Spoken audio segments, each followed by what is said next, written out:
Vectors और scalars दो quantities होती हैं जिसमें हमारे फिजिकल क्वांटिटीज को डिवाइड करते हैं, स्केलर में भी करते हैं और वेक्टर्स में भी करते हैं।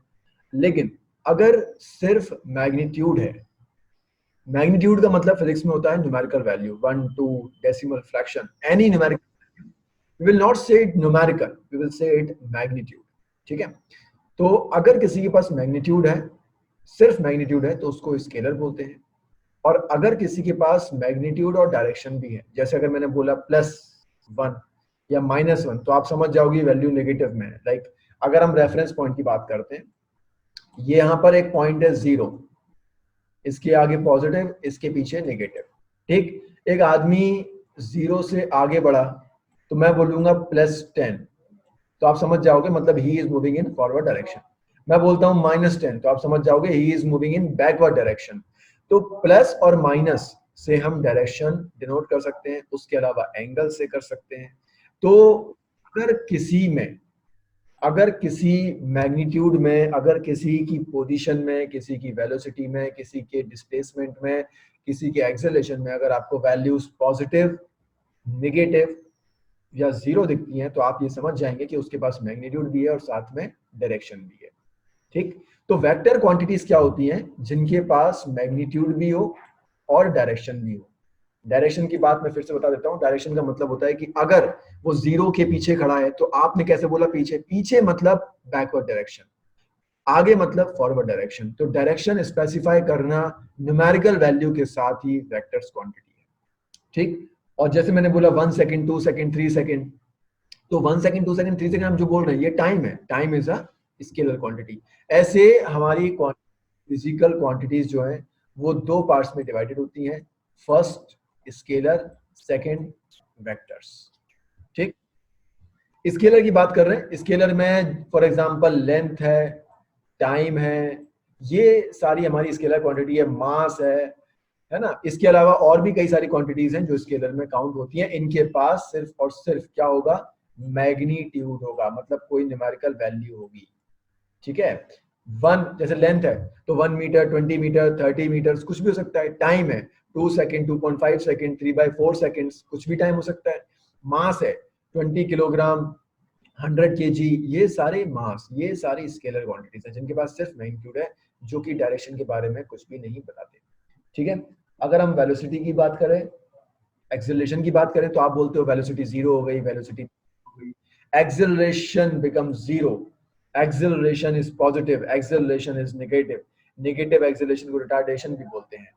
तो एक्सेलरेशन है, फोर्स है, वेलोसिटी है, ऐसे ही कई सारी को हम लोग वेक्टर्स में काउंट करते हैं। ठीक है, वेक्टर्स के पास क्या क्या होता है? तो आंसर है वेक्टर्स के पास होता है मैग्नीट्यूड भी होता है, ठीक, और साथ में डायरेक्शन भी होता है। डायरेक्शन जरूरी नहीं है हम आगे पीछे ये बोले, डायरेक्शन थीटा भी काउंट होता है। थीटा मतलब एंगल्स। तो जैसे मैंने बोला अगर थीटा 45 डिग्री है, तो आपने ड्रॉ किया वेस्ट, नॉर्थ, साउथ, जो भी है, हमने बोला 45 मतलब वो इधर आ गया, नॉर्थ ईस्ट मे बी। तो बेसिकली हम ये बोल सकते हैं कि वेक्टर क्वांटिटीज वो होती हैं जिनके पास मैग्नीट्यूड भी हो और डायरेक्शन भी हो। ठीक है, तो ज्यादा हम इसमें कुछ लिखने नहीं वाले हैं। अगर आप चाहते हैं तो 2 कॉलम बना लीजिए स्केलर वेक्टर का, एग्जाम्पल मैंने लिख दिया है, उसके नीचे मैग्नीट्यूड लिख देना, वेक्टर्स के नीचे मैग्नीट्यूड प्लस डायरेक्शन लिख देना, उतना सफिशिएंट रहेगा। मैं बता रहा हूं यहाँ पर कि ओ जो पॉइंट है और पी जो पॉइंट है, इन दोनों के बीच में एक लाइन खींची हुई है और हम ओ से चलकर पी की तरफ जा रहे हैं। दैट मीन्स इस पूरे को हम रिप्रेजेंट कर सकते हैं किससे? ए वेक्टर से। ठीक है, तो हम ये बोल सकते हैं कि ओपी वेक्टर है जिसकी स्टार्टिंग ओ से होती है और एंडिंग पी पर होती है, और ये जो ओपी वेक्टर है इसको हम सिंगल लेटर से भी लिख सकते हैं, वो क्या है? ए से। ठीक, आप बोलेंगे एरो क्या है? एरो जो है वो वेक्टर का सिंबल होता है। कुछ बुक्स में ऊपर एरो लगाते हैं और कुछ बुक्स में ए को बोल्ड में लिखते हैं। तो वेक्टर्स को रिप्रेजेंट करने के दो तरीके हैं, या तो हम वेक्टर साइन यानी कि एरो लगा दें, और नहीं तो फिर हम उसको बोल्ड में भी बना सकते हैं, तो वो आपका वेक्टर रहेगा। ठीक है, तो फिर से रिपीट कर दे रहा हूं, अगर हम किसी वेक्टर को ग्राफिकली रिप्रेजेंट करते हैं तो वो होता है ओ से स्टार्ट हुआ, पी पर पहुंचा, इसमें ओ इसका टेल होगा और पी इसका हेड होगा, तो इसीलिए हम इसको ए से रिप्रेजेंट कर सकते हैं, and OP vector is a vector. ठीक है, OP vector is equal to a vector. तो ये है आपका ओपी वेक्टर जो कि ए के बराबर हो गया। ए की वैल्यू और डायरेक्शन हम स्पेसिफाई कर सकते हैं बट नॉट नाउ। ठीक है, तो ओ जो है इनिशियल पॉइंट कहलाएगा और पी जो है इसका हेड यानी कि एंड पॉइंट कहलाएगा। O will be the initial point, ये इनिशियल हो गया जिसको हम लोग टेल बोल सकते हैं, और ये इसका हेड हो गया जो कि फाइनल पॉइंट है। ठीक है, क्लियर है? ये तो मतलब अभी बहुत सिंपल चल रहे हैं हम लोग। अच्छा, अब बात करते हैं टाइप्स ऑफ वेक्टर्स की। अगर टाइप्स ऑफ वेक्टर्स की बात करें तो पहला टाइप है फिक्स्ड वेक्टर। फिक्स्ड वेक्टर क्या होता है वो भी देख लेते हैं।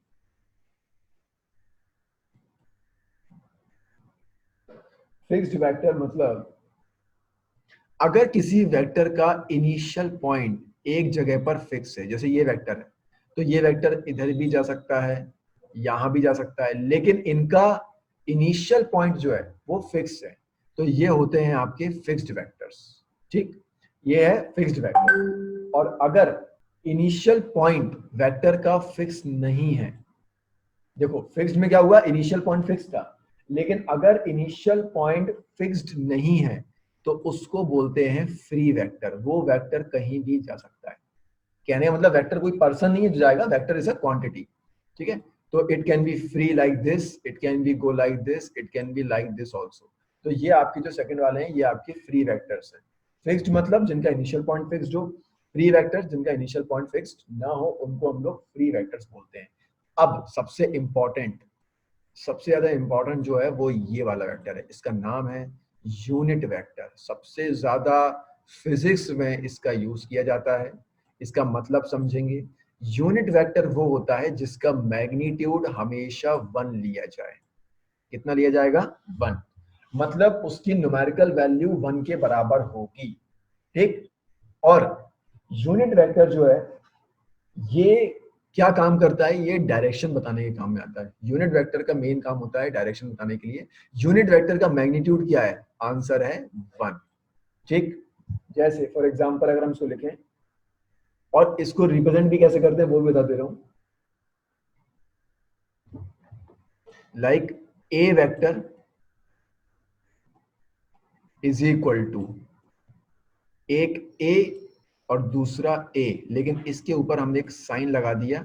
ये जो साइन मैंने लगाया है इसको बोलते हैं कैप। ए कैप बोल सकता हूं, और यही यूनिट वेक्टर है। तो ये जो सेकंड वाला मैंने ड्रॉ किया है ये आपका यूनिट वेक्टर है। ठीक है ना? इसका काम क्या है? डायरेक्शन बताने का। मैं फिर से बता दे रहा हूं, इसका काम क्या है? डायरेक्शन बताने का। इसको देखकर मैं बता सकता हूं कि आपका जो ए वेक्टर है उसका डायरेक्शन क्या है।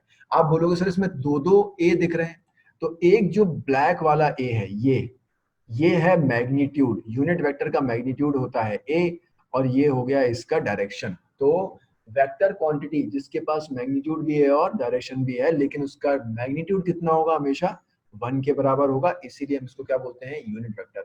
इसका मेन पर्पस क्या होता है? इसका मेन पर्पस होता है to represent the direction of any physical quantity which is a vector quantity. उसका डायरेक्शन बताने के लिए हम लोग यूनिट वेक्टर का यूज करते हैं। ठीक है, फिर कुछ जनरल सी डेफिनेशन है वो भी देख लेते हैं। अगर मैं यहां पे लिख दूं 2 आई कैप, तो इसका मतलब है 2 मीटर्स इन एक्स एक्सिस।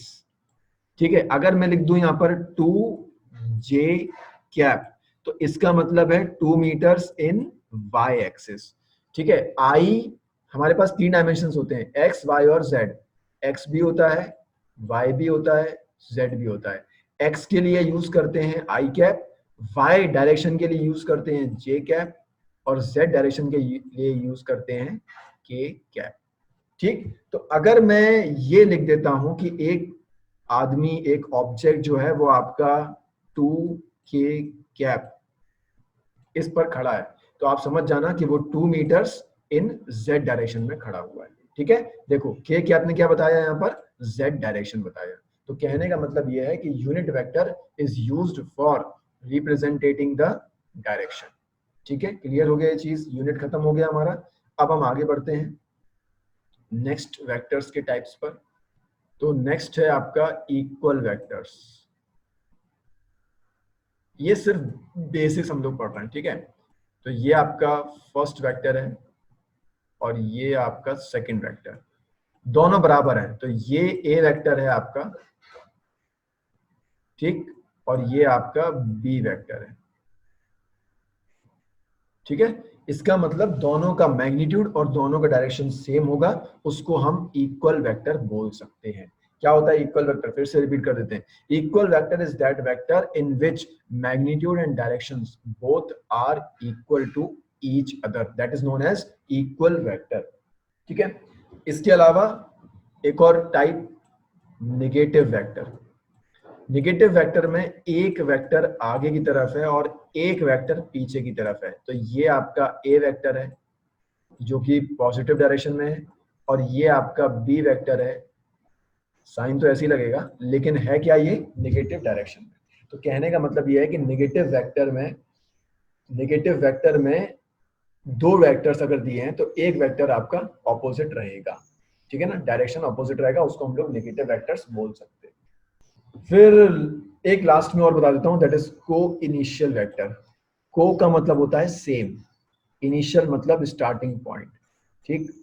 तो को इनिशियल वेक्टर जो होते हैं, मैं ये ड्रॉ करके दिखा देता हूं। मतलब ऐसे वेक्टर, जैसे एक वेक्टर ये हो गया, एक वेक्टर ये हो गया, एक वेक्टर ये हो गया, तो ये है ए वेक्टर, ये है बी वेक्टर और ये है सी वेक्टर। इन तीनों का स्टार्टिंग पॉइंट एक ही है। को इनिशियल मतलब, को का मतलब सेम, को का मतलब सेम होता है, coordination, same same ordinate follow करना, ठीक है ना। तो को का मतलब होता है सेम, इनिशियल मतलब जिनके स्टार्टिंग पॉइंट, ऐसे वेक्टर्स जिनके स्टार्टिंग पॉइंट सेम हो उनको को इनिशियल वेक्टर्स बोलते हैं। समझ में आ गया।